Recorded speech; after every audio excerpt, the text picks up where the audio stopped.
Kembali lagi, kita ulangi dari awal supaya bisa 1 jam bersama Mas Riyu Hasan. Kita tunggu sebentar. Wah, tetap loh Mas Dani yang duluan loh. Ada Mas Ferdinand tetap duluan. Kita lihat ya. Pin judul, ya Allah, Mas Ical ini ngingetin mulu loh. Dan akunya tuh selalu lupa terus loh. Oke loh. Oke loh Mas Ical ini. Berarti dia detail banget ya. Enlightenment Now Part 4. Sah, sah, yes. Oke, kita tunggu Mas Rio sebentar. Nah, ini dia sudah datang. Aku akan invite. Oke, dan go live with Rio Hasan. Yeah. Oke, Mas Rio. Ya. Hari ini sesajennya apa? Sesajen kamu. Apa nggak Lah, ada? tadi ditanyanya gitu. Jalan aja Aku cuma air pokoknya. putih doang. Apa katanya? Katanya hari ini tadi Apa? sesajennya apa untuk menghadapi Mas Riu? Katanya bir, martini, atau wine. Saya bilang enggak, saya Enggak. cuma air putih aja. Oke Enggak. teman-teman, hari ini berarti Mas Riu tanpa sesajen ya. Karena hari ini tuh episode 4 yang mau kita bahas itu adalah kan Steven Pinker, Enlightenment Now.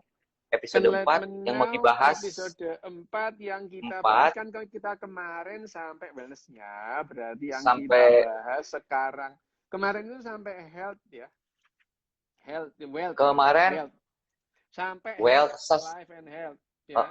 sekarang berarti apa? Sustenance. Sekarang ini sustenance, wealth, and inequality. Inequality. Ya, inequality. Padahal, ya. padahal saya ngapalinnya mulai dari inequality loh tadi. Enggak lah. Gitu. Oh enggak ya? Oh Enggak. sustenance sebelum ya? Iya. Ya ampun, aku buka lagi deh. Nah, kalau sustenance itu kan itu ya. Sustenance itu keberlimpahan. Keberlimpahan, ya nafkah lah ya, gitu. Nafkah. Kalau dalam bahasa Indonesia keberlimpahan nafkah. Terus kemudian berikutnya yang kita bahas 3 ya sekarang. Kita bahas 3. Ya, itu apa namanya? Sustenance, wealth, dan inequality. Inequality. Oke, Ya, sustenance dulu ya. Oke, bentar. Sustenance kemajuan. Nah, sekarang kalau kita berbicara mengenai Sustenance itu ya. Tetap di bukunya ini apa namanya? Stephen. Enlightenment Now. Okay. Enlightenment Now. Jadi kalau kita membahas mengenai apa namanya? Pendapatan lah ya, nafkah gitu ya, pendapatan.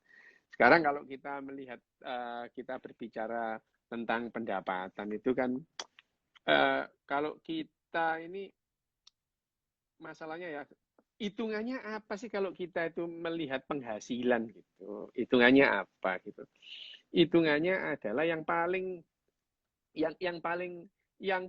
gampang itu adalah konsumsi terhadap kalori gitu ya. Kalori. Itu hitungannya itu hitungan yang paling apa suaramu kecil dah, jadi suaranya Kalau kecil. di aku sih enggak, di aku normal. Di aku normal. Enggak lah, dengar kok. Aku udah dengar kan Ted ya? Itu kok Aku orang-orang bilang kedengeran. suaraku kecil.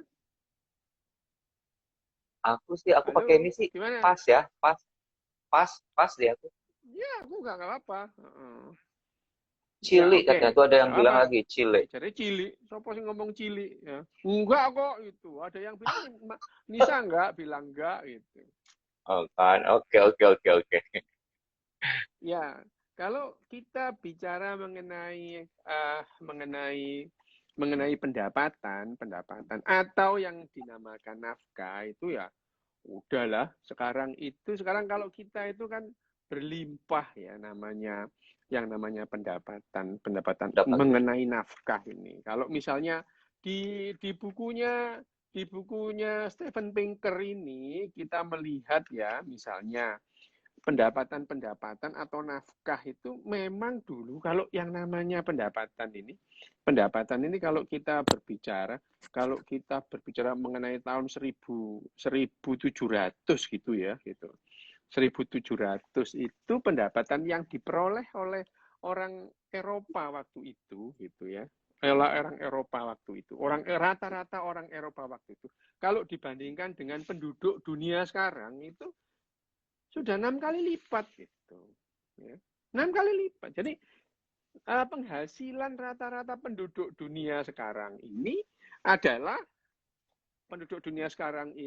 6 kali lipat dari pendapatan orang Eropa di abad pertengahan. Dengan kata lain ya, gampangnya, sebetulnya dunia ini sekarang dari orang miskin gitu ya. Dari orang miskin yang ekstrim menjadi orang kelas menengah di seluruh dunia.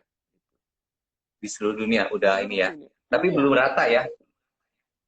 Ya, nanti kita membahas inequality itu nanti gitu. Kamu jangan lompat-lompat gitu ya. Iya. Ya. Jadi kalau kita melihat misalnya yang paling gampang sekarang ya. Kenapa yang disebut nafkah itu kita itu melompat gila-gilaan gitu ya. Melompat gila-gilaan. Yang pertama gitu ya. Kalau kita melihat di awal misalnya di awal masa pertanian ya, di awal revolusi pertanian agriculture itu, kalau kita melihat nenek moyang kita pemburu pengumpul dulu gitu ya, pemburu pengumpul dulu itu, kalau kita melihat nenek moyang kita pemburu pengumpul itu, sehari mereka itu rata-rata menghabiskan rata-rata mereka itu menghabiskan sekitar 5.000 kalori gitu. Untuk konsumsi sehari-hari itu ya. Konsumsi sehari-hari. Untuk apa saja itu 5.000 kalori itu bukannya makan kita hanya perlu sekitar 2.500 sampai 3.000 kalori. Ya, lah kamu bakar-bakar pakai apa? Iya. Membakar itu yang namanya membakar, misalkan membuat api unggun. Membuat api unggun itu kan menghasilkan kalori. Jadi nenek moyang kita pemburu pengumpul itu selama sekitar 300.000 tahun, setiap harinya mereka menghabiskan rata-rata sekitar 4.500 sampai 5.000 kalori per orang. Per orang. Per orang gitu ya, per orang. Kalau sekarang di tahun ini satu orang itu menghabiskan 380.000 kalori per hari. Nah, mikir kan kamu ya? 300.000 dari 4.000 menjadi 380.000. 60 kali lipat. 100 kali. Oh, iya. Jadi suaramu kok putus-putus, Ted? Ya, aku berusaha agak jauh supaya enggak ini, karena suaraku kalau pakai ini tuh gede banget, mas view-nya kecil. Oh, gitu. Ya udah. Ya, jadi yang namanya ini kita jadi melompat kira-kira 100 kali konsumsi kalori yang kita lakukan. Itu sudah menunjukkan betapa yang namanya penghasilan kita, nafkah kita itu melimpah ruah gitu. Lu kok bisa? 380.000 kalori itu untuk apa aja? Pertanyaannya ya, gitu ya. Ya itu untuk apa aja? 380.000 kalori. Ya untuk makan, untuk listrik. Listrikmu tiap saat itu memerlukan kalori gitu ya. Misalkan listrikmu, dari mana listrikmu gitu. Listrikmu itu kan dari kalori. Dari mana? Ya kalau misalkan kebanyakan listrik kita itu dari diesel. Ya. Dari diesel gitu. Diesel pakai apa gitu? Pakai minyak gitu. Ya. Pakai minyak itu. Minyak dapatnya dari mana gitu? Dari matahari sih gitu. Jadi semua kita mengkonsumsi matahari itu besar-besaran itu sekarang gitu ya. Nah, energi yang disimpan energi dari matahari itu disimpan dalam bentuk itu apa namanya ya fosil gitu yang kemudian kita konsumsi sebagai bahan bakar. Nah sekarang ini kan kalau kita berbicara bahwa yang namanya sebentar, Dad. Ini aku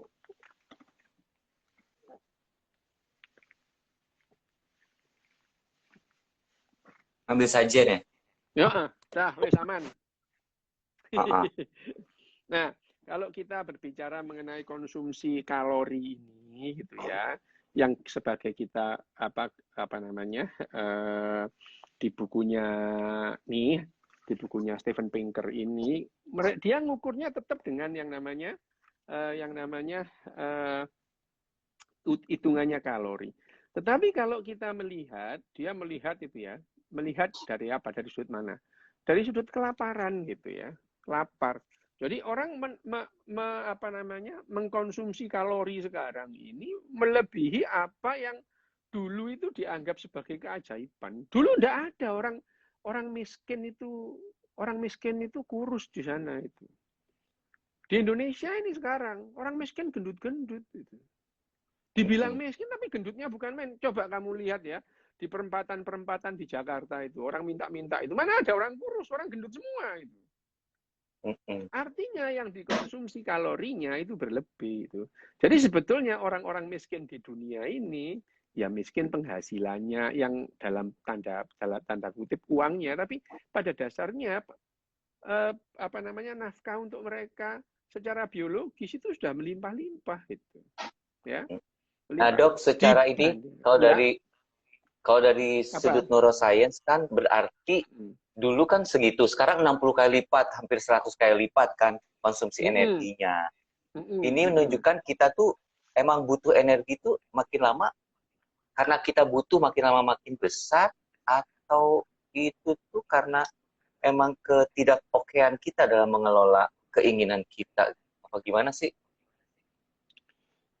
Ya, ini di buku ini apakah kedepannya akan lebih banyak lagi yang akan kita butuhkan energi sekarang begini yang kan, akan kita konsumsi. Di awal buku ini kita diberitahukan bahwa yang namanya entropi itu selalu ada gitu ya. Kita ada dalam kutukan entropi gitu ya. Entropi dan evolusi ya. Ya gitu ya, entropi gitu.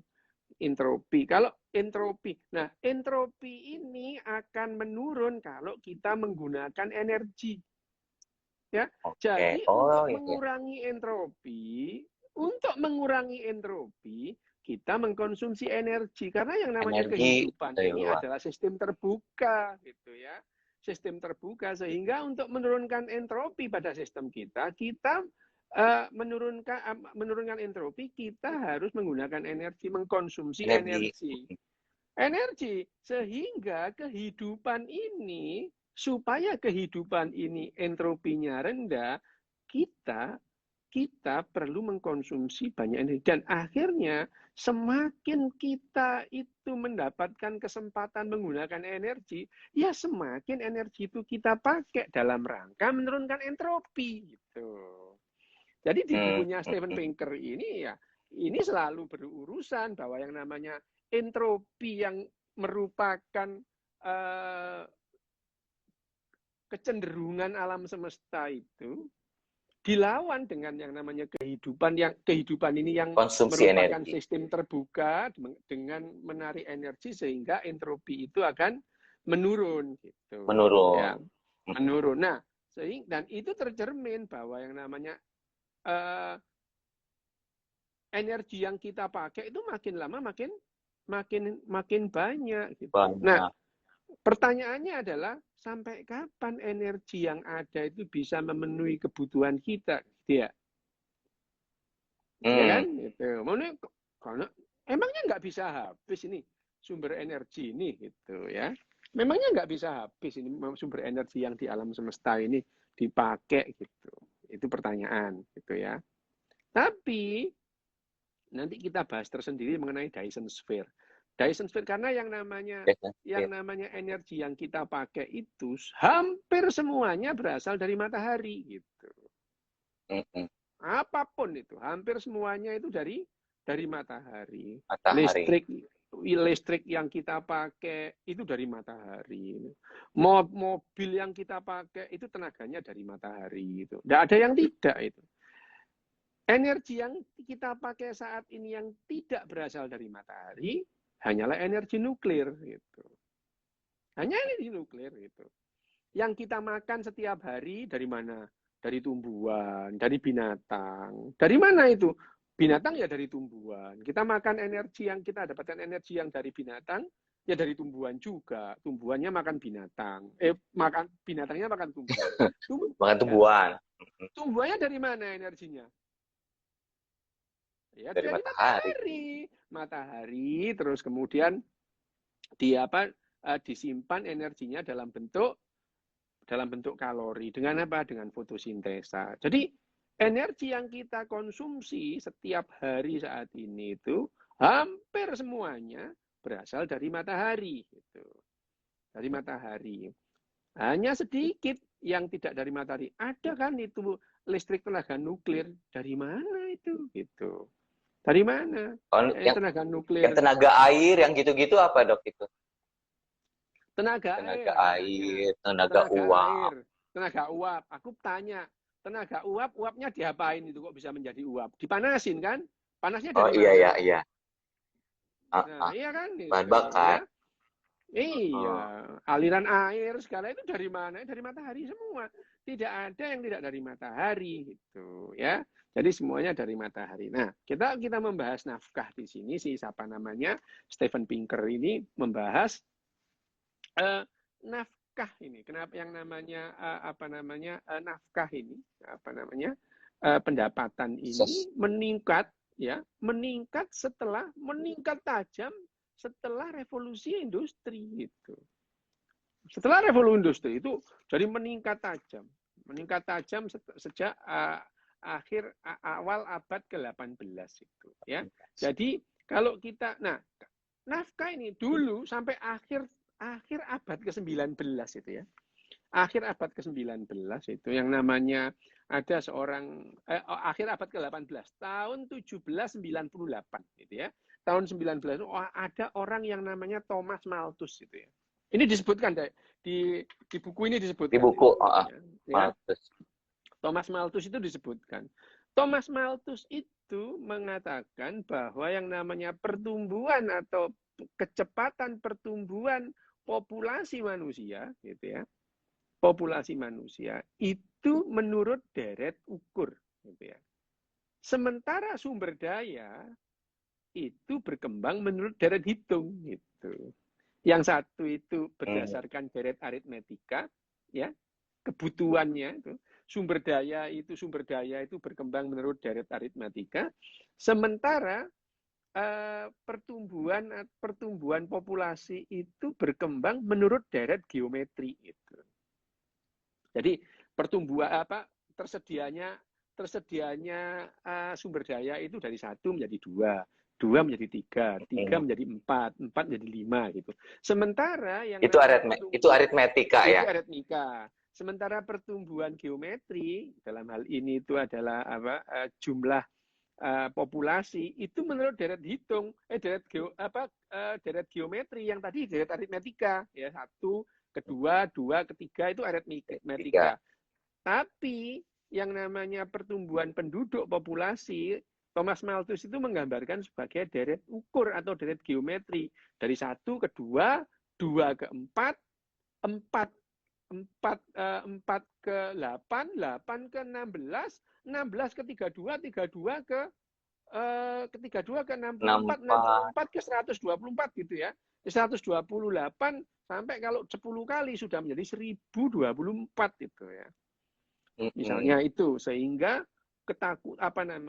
teorinya si Thomas Malthus itu bahwa kelaparan itu akan semakin menjadi-jadi gitu ya. Menjadi-jadi. Ya. Tetapi apa yang disampaikan oleh Thomas Malthus itu pada saat itu bukan isapan jempol itu. Karena memang setiap tahun ada orang kelaparan itu. Ya. Setiap tahun ada orang kelaparan itu. Nah, orang kelaparan yang namanya di Cina itu, wah, kelaparan hampir setiap tahun itu. Banjir Sungai Huanghe, Sungai Kuning itu menimbulkan kelaparan, kematian yang luar biasa karena kelaparan. Jadi orang mati karena kelaparan sebelum pertengahan abad 20 ya, abad 20, abad 19, 18, itu hal yang wajar itu. Ya, hal yang wajar. Ya, jadi yang namanya kemiskinan dan kelaparan itu memang musuh utama waktu itu ya. Sehingga yang namanya nafkah itu atau penghasilan itu memang sedikit banget dan itu dimiliki oleh raja gitu ya. Ya, agamawan gitu ya. Agamawan orang kaya semua itu. Ya, orang kaya dulu itu elit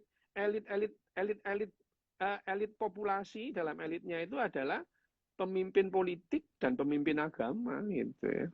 Itu dan mereka selalu mengedepankan misalnya kita harus hidup sederhana gitu ya. Kenapa ya? Karena kencangkan ikat pinggang ya. Pinggang gitu ya, bahwa mengambil secukupnya itu lebih baik dari mengambil banyak gitu ya.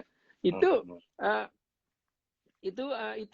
yang membuat kenapa itu wisdom zaman dulu itu mengenai kesederhanaan itu ya.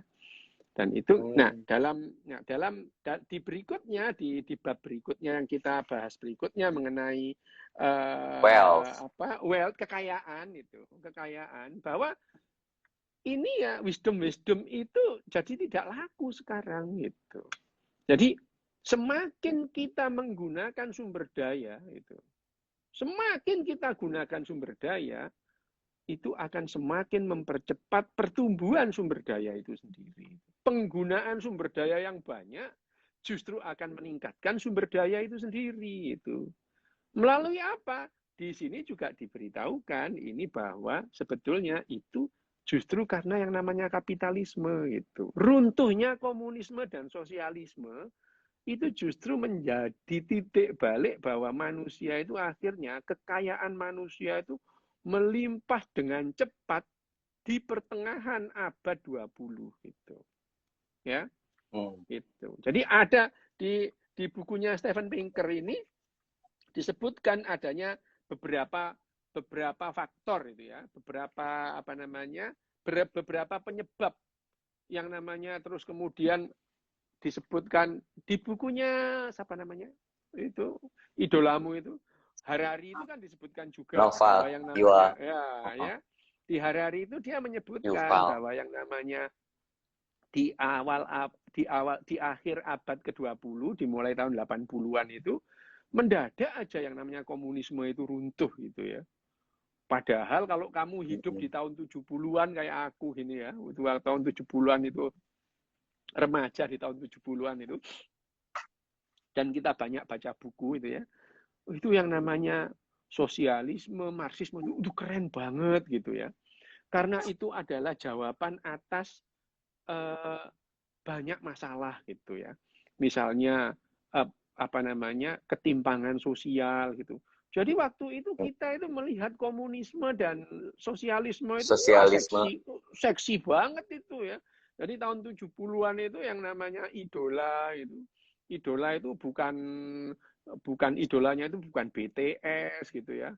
Atau bukan juga yang namanya Queen atau The Beatles gitu. Enggak, tahun 70-an itu idola kita itu adalah Bob Marley gitu ya. Terus Che Guevara gitu. Che Guevara gitu ya.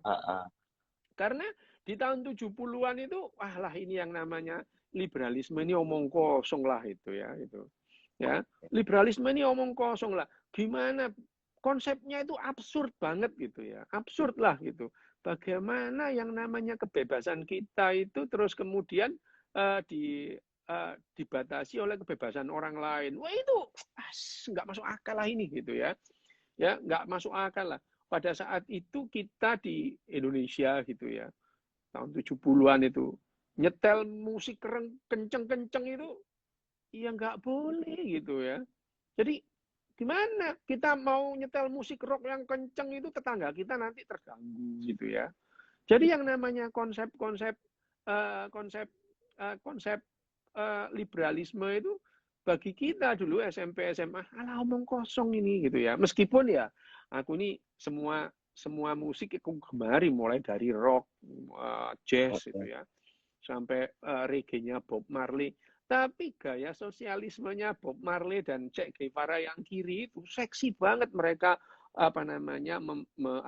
memperjuangkan kemiskinan gitu ya. Jadi kemiskinan itu bagi mereka itu sesuatu yang harus ditemani gitu ya.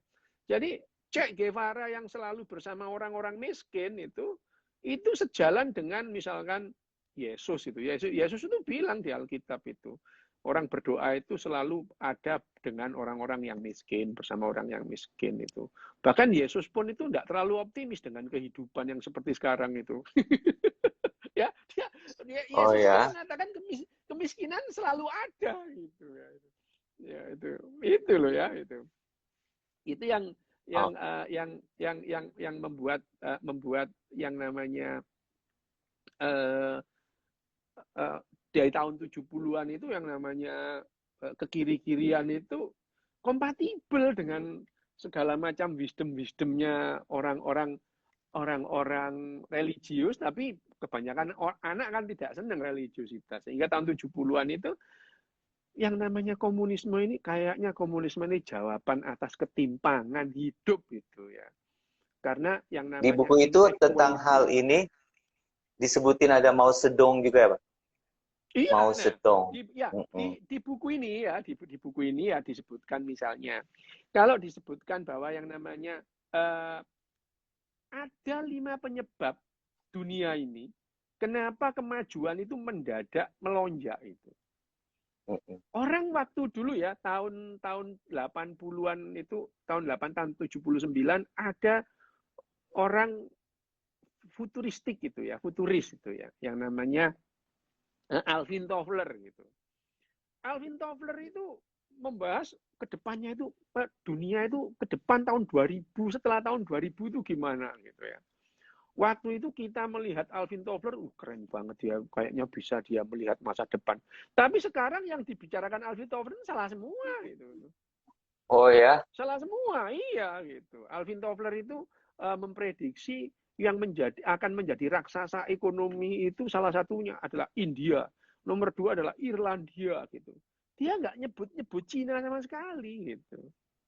Nggak nyebut karena waktu itu ya Cina itu adalah itu pusat kemiskinan lah, pusat kemiskinan ada di Cina. Nah, di bukunya si ini Steven Pinker yang ini itu disebutkan bahwa yang namanya penyebab kemajuan dunia itu ada 5 itu. Yang pertama disebutkan adalah apa yang dilakukan oleh Mao gitu. Ini lucu ya. Ini buku ini lucu ini ya. Dikatakan Mao ini disebutkan ya. Mao itu secara dramatis mengubah arah kemiskinan global dengan satu tindakan sederhana. Tahu apa? Dia mati. Itu. Dia mati. Oh iya. Langsung decline komunisme ya. Lah itu jadi sebetulnya itu ya. Yang disebutkan di sini itu ada yang tanya apa bedanya gagasan Steven Pinker dengan Jared Diamond nanti kita bahas ya. Nah, catat itu Ted, nanti kita bahas. Yes. Nah, disebutkan itu yang pertama pada tahun 76 Mao itu melakukan hal yang secara dramatis akan mengubah arah kemiskinan global dunia. Apa? Dia meninggal gitu. Ya.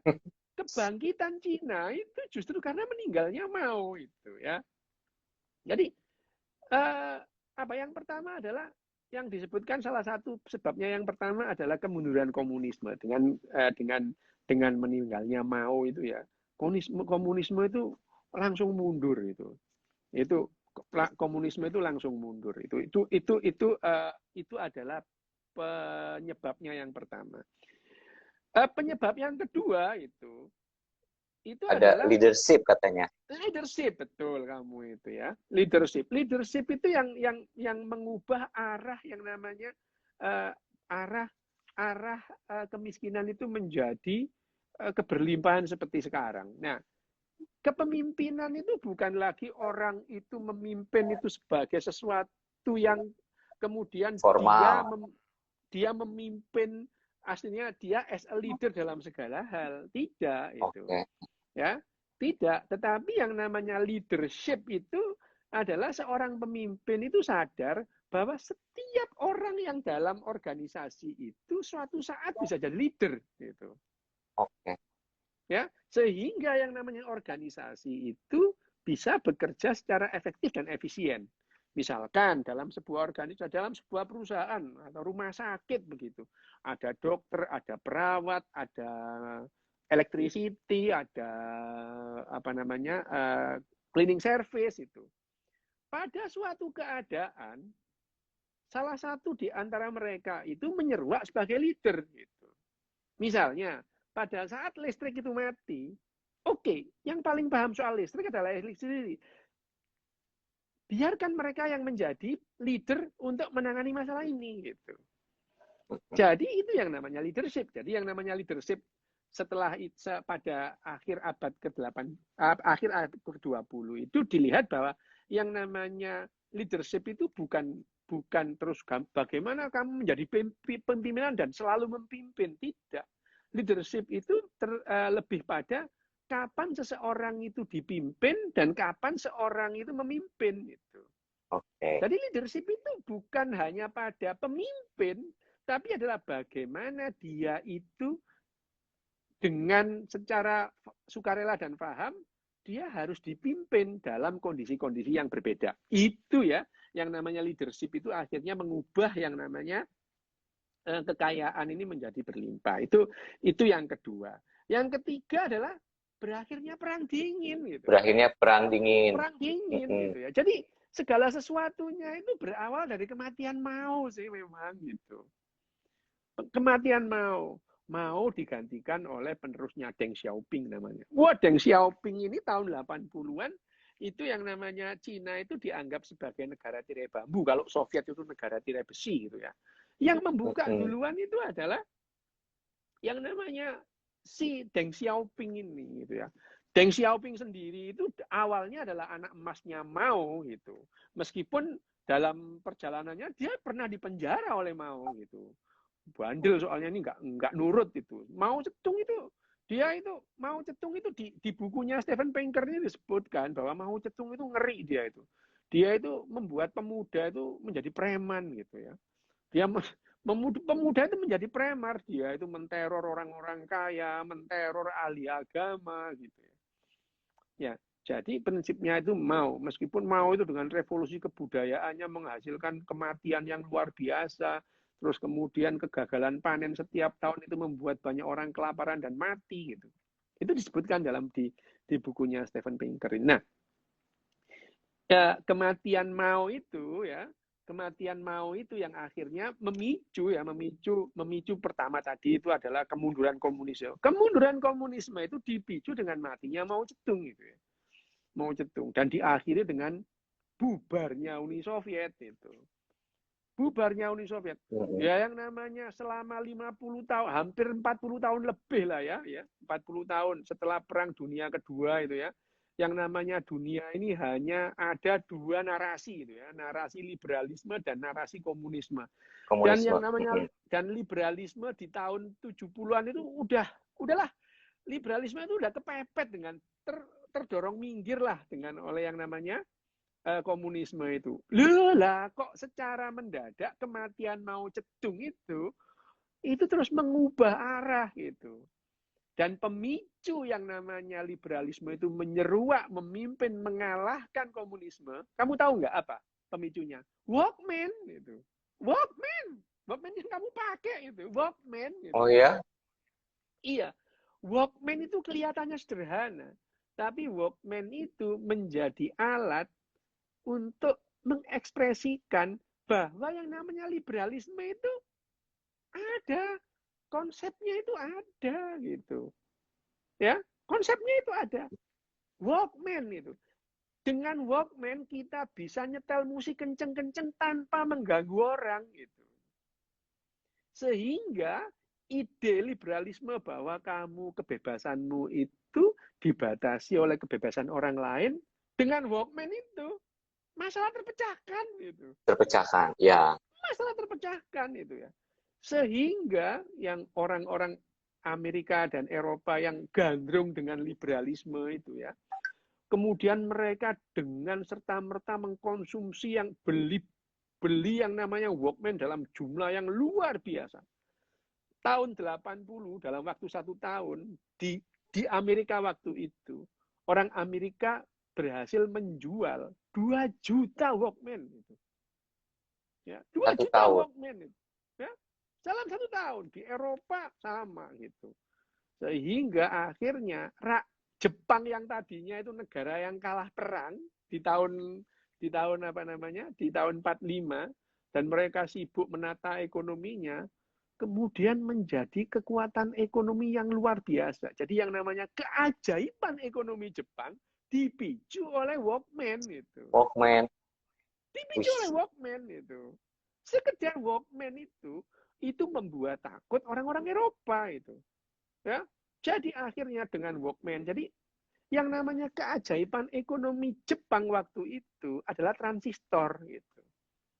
Transistor itu ya. Transistor itu betul-betul mengubah wajah Jepang yang tadinya sebagai negara yang kalah perang gitu. Kemudian ekonominya di tahun 80-an, 70-an, 80-an mendadak aja melihat dengan yang namanya radio transistor yang harganya itu bisa 1/10 sampai 1/20 harga radio tabung, lampu tabung gitu ya. Wah, semua orang bisa menikmati radio. Semua radio itu barang mewah. Dengan diproduksi Jepang radio transistor itu, semua orang itu bisa memiliki radio itu. Radio.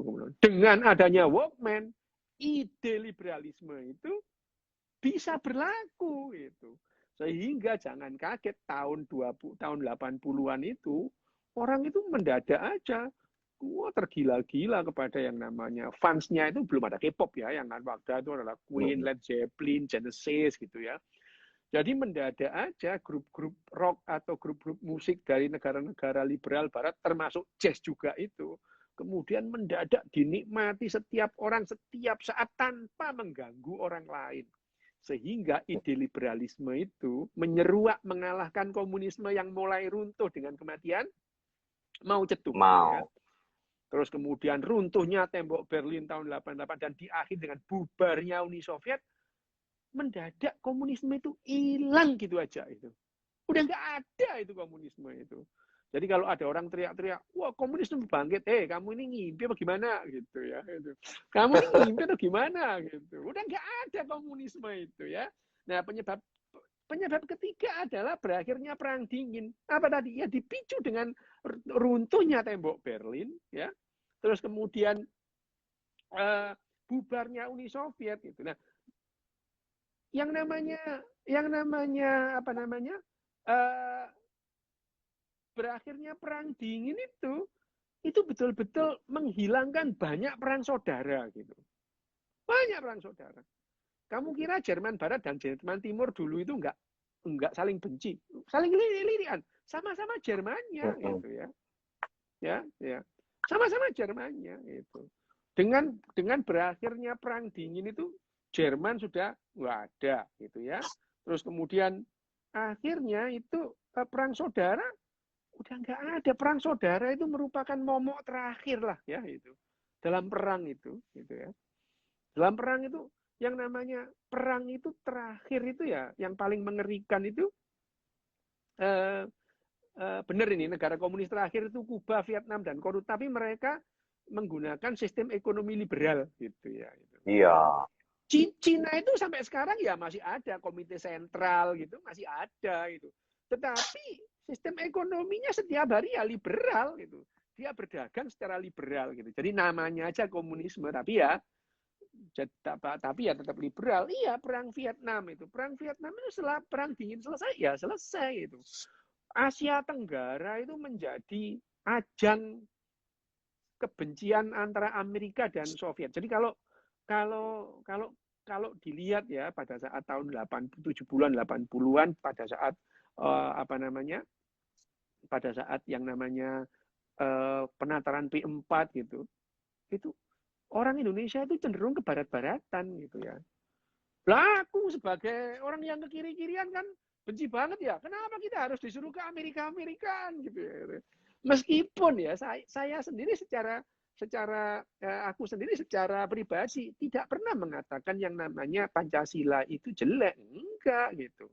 Cuman waktu itu aku itu harus mengulang penataran P4 100 jam sampai 4 kali itu karena bilang ya yang namanya Pancasila itu ya tidak lebih bagus dari komunisme atau liberalisme. Oh, aku dimarahin orang banyak gitu. Ya iyalah. Waduh, aku penataran P4 itu ya. Penataran P4 yang harusnya 100 jam. 400 jam. 400 ya. Ya Allah, Mas Rio. Ya karena aku mengatakan sebenarnya ideologi, yang namanya ideologi itu ya sama. Ide. Yang namanya ide itu ya nggak bagus, nggak jelek gitu ya. Yang namanya ide itu bebas. Tapi begitu ide itu dijalankan sebagai sesuatu aksi, tindakan, maka yang namanya ide itu mempunyai potensi untuk menjadi baik dan menjadi buruk gitu. Jadi ide komunisme itu tidak lebih jelek dari ide liberalisme atau ide Pancasila gitu. Waduh, ampun deh, aku langsung nggak lulus gitu itu. Nggak lulus, padahal yang namanya itu bilang ide gitu ya itu. Nah, konsep-konsep pada saat kemudian menyeruak yang namanya Walkman gitu ya, dunia semakin maju gitu. Waduh, ini kayaknya memang liberalisme nggak terlalu bermasalah deh sekarang. Aku juga menotis itu ya, itu. Aku juga notice itu ya. Nah, sementara Indonesia itu di tahun 80-an itu diarah ke Amerika. Jadi yang namanya Asia Tenggara itu merupakan istilahnya ladang bagi perseteruan antara liberalisme dunia barat dan komunisme gitu. Wah, kekuatan Amerika itu ada di Singapura, Malaysia sebagai anggota NATO gitu ya, dan Indonesia ya malu-malu gitu ya, nggak suka Soviet tapi ngakunya negara non blok gitu ya itu tahun-tahun 80-an itu. Kita negara non blok misalnya, kita tidak pro Amerika tapi tidak pro Soviet, tapi tentaranya sekolahnya ke West Point gitu. Waktu itu Indonesia itu malu-malu mengatakan dirinya itu liberal gitu. Kita demokrasi Pancasila gitu ya. Oke lah ya, terserah lah ya wis itu ya. Itu yang terjadi di tahun 80-an. Nah, dengan kematian Mao terus kemudian berakhirnya perang dingin, itu yang namanya kemajuan itu menyeruak gitu ya. Wah, Amerika takut sama Jepang gitu. Amerika itu takut sama Jepang gitu. Jadi kalau kalau film-film Amerika tahun 80-an itu mendadak aja ada yang namanya ninja gitu. Ada film pertama Hollywood itu yang berbicara tentang ninja itu namanya Enter the Ninja. Itu bintang filmnya Franco Nero gitu ya. Ya Enter the ampun, masih Ninja. apa loh? Iya, tahun 80 gitu ya. Itu tahun 80 gitu ya. Wah, terus kemudian ada tapi film Hollywood itu mengatakan orang Jepang itu hebat itu, ninja. Padahal nggak ada di Jepang itu nggak ada ninja gitu. Orang Jepang itu nggak tahu ninja kalau di Amerika itu bisa menghilang, melempar gitu ya. Itu adalah Hollywood itu. Ninja itu jadi hebat itu gara-gara Hollywood itu gitu ya.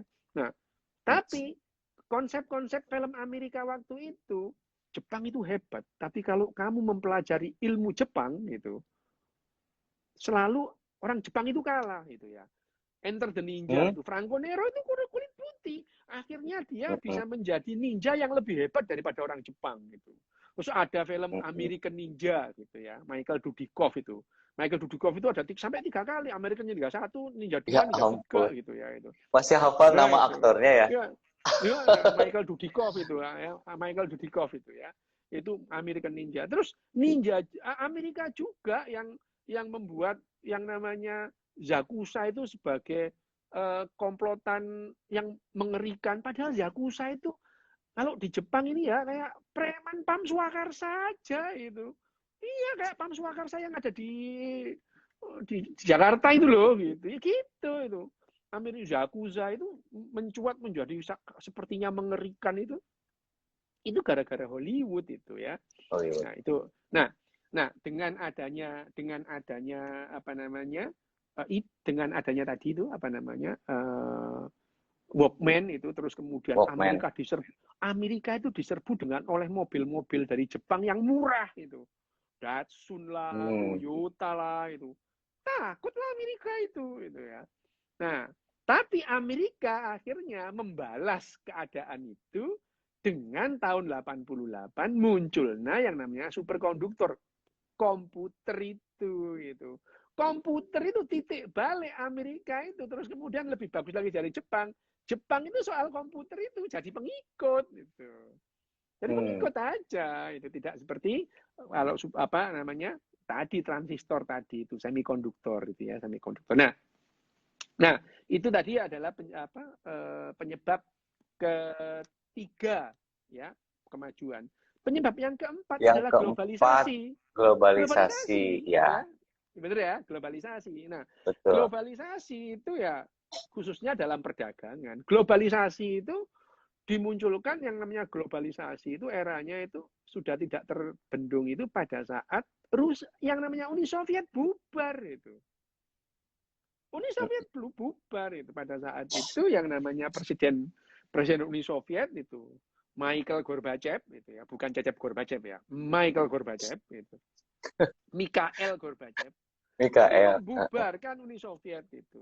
Nah, sebelumnya memang Mikhail Gorbachev itu dia menyerukan yang namanya glasnost dan perestroika gitu ya.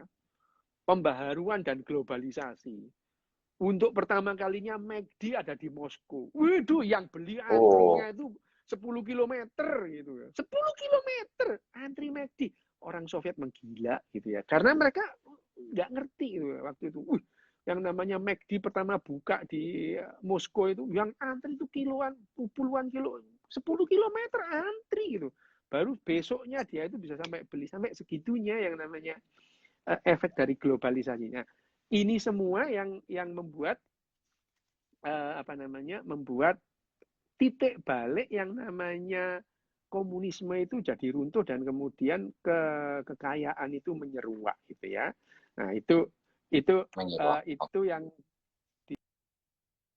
Stephen Pinker. Dan penyebab yang terakhir itu adalah yang paling penting adalah peran dari sains dan teknologi. Gitu.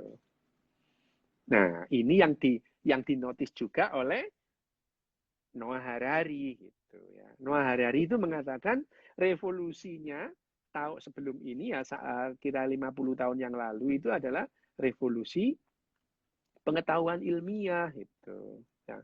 Tapi oleh Stephen Pinker itu bukan penyebab satu-satunya.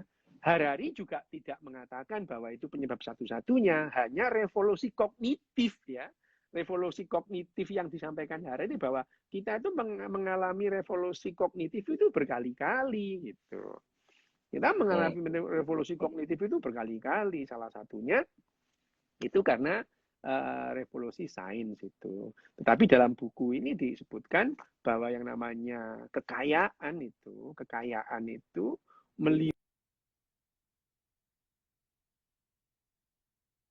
Wah, dokter ini.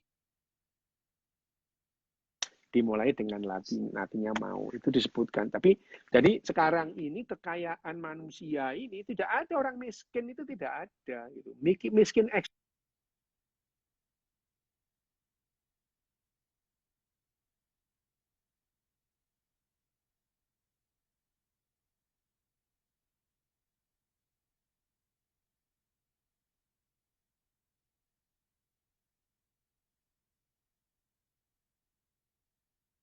Kelihatannya dokter di aku ini loh, muter terus videonya, teman-teman.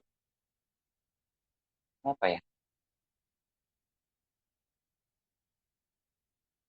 Lag ya? Oke. Ngilang dokternya. kelihatannya nge-lag ya koneksinya Dok Des ya. Tapi gila banget sih aku dengerinnya kayak kayak ngelihat kayak nonton film ya. Gila kalau ngedenger dia ngomong langsung terpana gitu sampai bingung. Aku nggak baca-baca pertanyaan ya. Kali ini aku ngerasa yang kayak diliatin gitu secara visual gitu ininya apa namanya kejadian-kejadiannya gitu. Nah, karena sekarang juga kayaknya udah jam 8.01 ya. 8.01 terus ya kayak film Bridge of Spies Pak Kevin. Pokoknya kali ini aku ngerasa Mas Dokter ngomong saya terkesima ya ngedengerin ceritanya. Oh kayak gitu tuh. Ya ampun, ternyata ya. Oh my God, got my oh gitu ya. Dari tadi dalam hati sampai enggak ngeliat pertanyaan-pertanyaan teman-teman karena saking terpanaknya hari ini saya.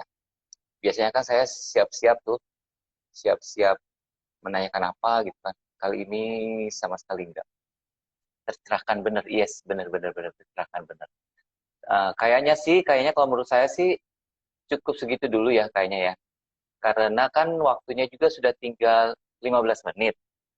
Invite lagi ya. Invite lagi. Coba ya. Dikit lagi ya. Dikit lagi. Kita coba. Iya, kayak kerasukan ilmu pengetahuan gitu barusan ya. Gila ya. Apa, Dok? Lep? Woi. Iya, tadi kelempar ya. Kelempar ya. Tadi dokter kelempar ya. Ada telepon masuk. Oh, Ada pantesan. Iya sih. Nggak apa-apa. Katanya pada pengen lanjut, kan kita masih ada 13 menit sebenarnya, Dok. Lumayan loh. Oke, kita lanjutin. Oke, jadi yang itu tadi kenapa yang namanya kemudian mendadak yang namanya kekayaan dunia dan pendapatan manusia itu melimpah itu ya. Dan itu semua disebutkan dalam Steven Pinker, artinya dalam hal ini kita tidak bahwa gagasan-gagasan bahwa kita itu sekarang dalam keadaan mundur gitu ya. Itu bukan, kita justru dalam kondisi yang makin baik dalam semua hal, terutama dalam hal kesehatan. Kita udah bahas kesempatan yang lalu. Terus dalam hal yang namanya kekayaan dan pendapatan itu kita membaik. Tapi sekarang gini, apakah benar yang namanya ketimpangan itu ada sekarang itu ya. Nah, Steven Pinker itu juga di bukunya ini ya dengan kita udah di inequality ya sekarang ya. Inequality yang inequality namanya, bukan? Okay. Ketimpangan itu ya. Iya, equality itu. Ketimpangan itu memang ada gitu. Kenapa? Karena gap atau ketimpangan dulu antara orang kaya dan miskin itu sangat jauh bedanya gitu, sangat jauh. Tapi justru melimpahnya kekayaan dan pendapatan itu justru membuat yang namanya ketimpangan itu menjadi sempit. Ada gitu. Tetapi sekarang ini ketimpangan itu dipersempit itu. Sangat sempit itu. Dengan apa? Dengan sekarang kalau dulu bedanya jauh. Kalau tahun 70 iya orang tuaku punya TV gitu. Nggak ada orang punya TV gitu ya. Jadi kalau misalkan tahun 70 itu di teras rumah itu ada orang lihat TV dari jendela, padahal TV-nya itu ada kira-kira 15 meter dari jendela itu gitu. Nonton TV gini dari luar ya. Iya, ya kita nggak bisa itu kebayang ya lah kalau kita masukin. Rumahnya Dokter luas banget loh. Luas banget loh, 15 meter itu. Itu Mbok dari kacanya itu ya udahlah, memang mereka bayangin aja, mereka melihat TV itu melihat gerakannya tok, bahkan suaranya aja dia nggak denger gitu. Bahkan kita sering terganggu dengan teriakan-teriakan mereka gitu. Misalkan ada tulisan TVRI itu mereka teriak Turi gitu. Dengaran banget itu ya.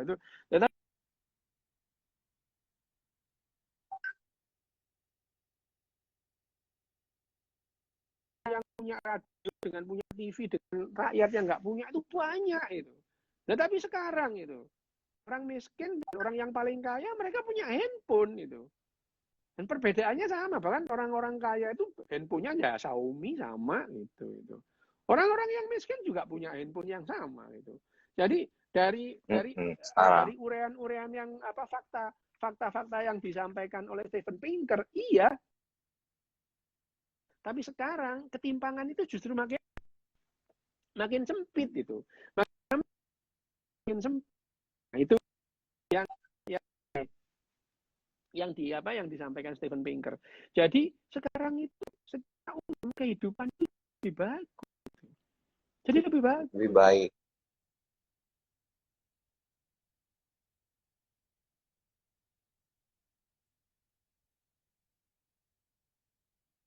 Dokter muter lagi. Dan waktu kita hampir selesai, guys. Saya mencoba bersabar melihat putaran di videonya dokter, tapi nggak apa-apa. Oke. Baik, teman-teman. Waktunya sudah mau habis dan jam 8.07. Berarti 8 menit lagi ya. Thank you banget buat Dokter Ryu ya. Aku coba sekali lagi deh untuk penutup 8 menit terakhir ya. Semoga masih bisa dan koneksinya lebih bagus. Atau ditelepon lagi dokter ya. Kurang berapa menit, Ted? 8 menit lagi. Katanya dokter ditelepon KGB ya? Ya itu aja. Ada yang ganggu aja ini orang dari Cina, emang orangnya yang telepon kurang ajar banget. Oke. Ya udah. 8 menit. Ini tadi karena keburu-buru harus akhirnya pakai handphone itu. Biasanya kan pakai iPad ya itu keburu-buru ya. Kalau pakai iPad di telepon nggak apa-apa. Nah, ini begitu ada telepon masuk, matilah kalian itu. Matilah kalian. Kita dong mati. Oke ya. Tapi secara umum kita sudah membahas ya. Jadi tadi itu apa yang menyebabkan sebetulnya yang disampaikan oleh Steven Pinker di bukunya ini mengenai yang namanya kekayaan.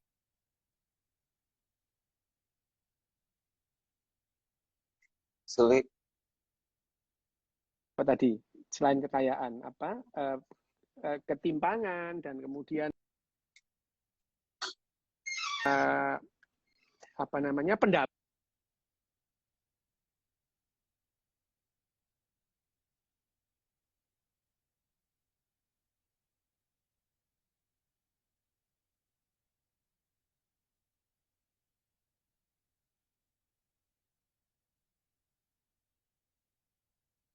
Ditelepon Putin.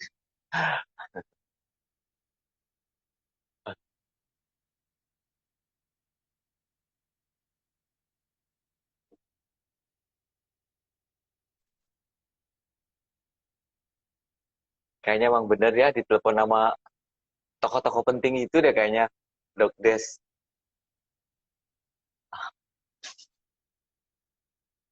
6 menit lagi gimana ya?